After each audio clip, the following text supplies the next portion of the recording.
कुमार पाठक जी को सादर आमंत्रित करता हूं। श्री पाठक जी आएं और अपनी बात रखें। पाठक जी।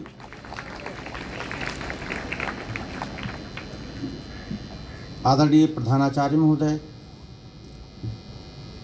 शिक्षक साथियों एवं प्यारे बच्चों, आज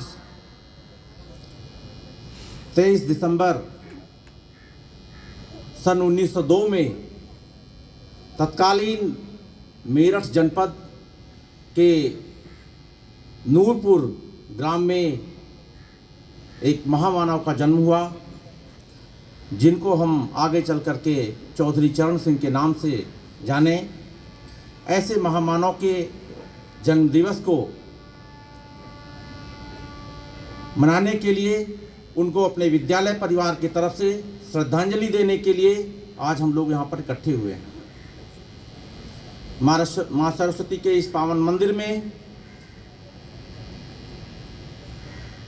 हम सभी लोग एकत्रित हैं और जो चौधरी चरण सिंह का जन्म था, एक बहुत ही साधारण परिवार में हुआ था, जैसा हमारे साथियों ने बताया भी।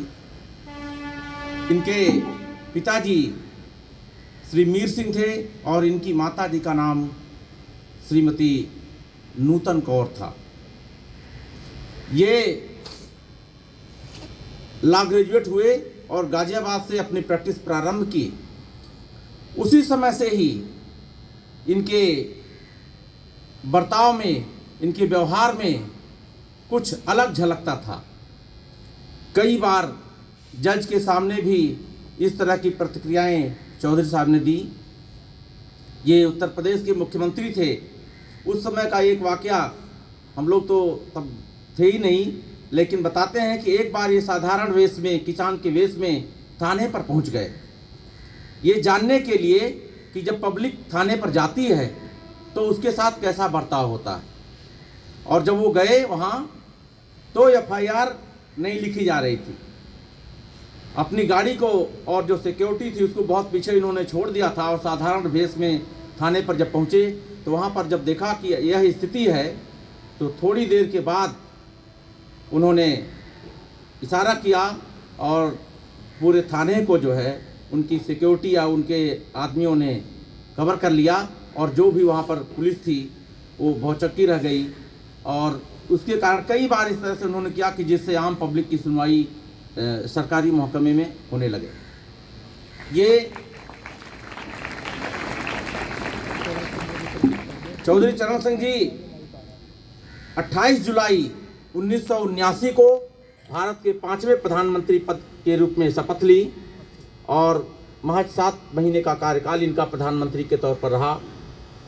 14 जनवरी 1980 तक इनके साथ एक अनफॉर्चुनेट भी जुड़ा हुआ है कि ये किसी भी सत्र में भाग नहीं ले पाए। इनके द्वारा जो भी सुधारात्मक कार्य किए गए, जो भी इनके द्वारा स्टेप उठाए गए किसानों के हित में, आम पब्लिक के हित में, वो आज भी प्रासंगिक हैं।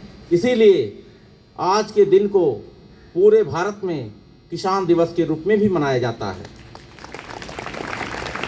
हम अपने विद्यालय परिवार की तरफ से ऐसे महापुरुष को भावभीनी श्रद्धांजलि देते हैं और ईश्वर से प्रार्थना करते हैं कि हे ईश्वर, जब भी कभी इस तरह के महामानवों का जन्म हो पृथ्वी पर तो हमारे इस भारत भूमि में हो और भारत भूमि को इनके मार्गदर्शन हमेशा प्राप्त होते रहें। Thank you.